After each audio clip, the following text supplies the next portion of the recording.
I found this training very helpful. I came with some doubts. When I met him, I was at ease and he went straight to the point. The training was about how to set up the recruitment agency. So he didn't go right or left, he went straight to the point. He contacted an employer, he contacted a candidate, he showed me how to go about it with confidence, straight to the point, and be time focused. And it was so definite, it was so impressive that my mind was blown up. I've learned a lot coming here, and I can reassure you that it's worth going to this training with Joe. With regard to Joe being able to take a vacancy with one call, the answer is yes.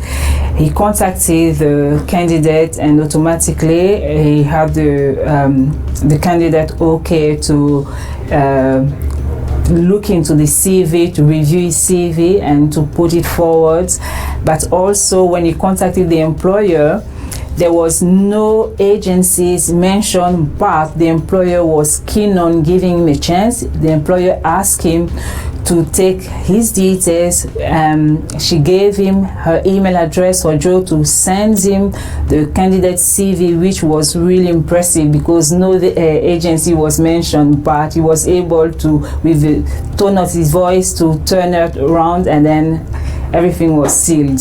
My goal for the future is to establish a very strong recruitment agency and be able to recruit people from abroad, nurses from English countries abroad, Ghana, Nigeria, and then be able to support the NHS here with strong candidates for our medical department. I will not only recommend it to people I don't know, but to my families, to my friends, because you can learn not only from that, but you can set up something strong. The reason for me starting the recruitment agency is mainly to support my family and to make sure that I move forward with regard to career progress.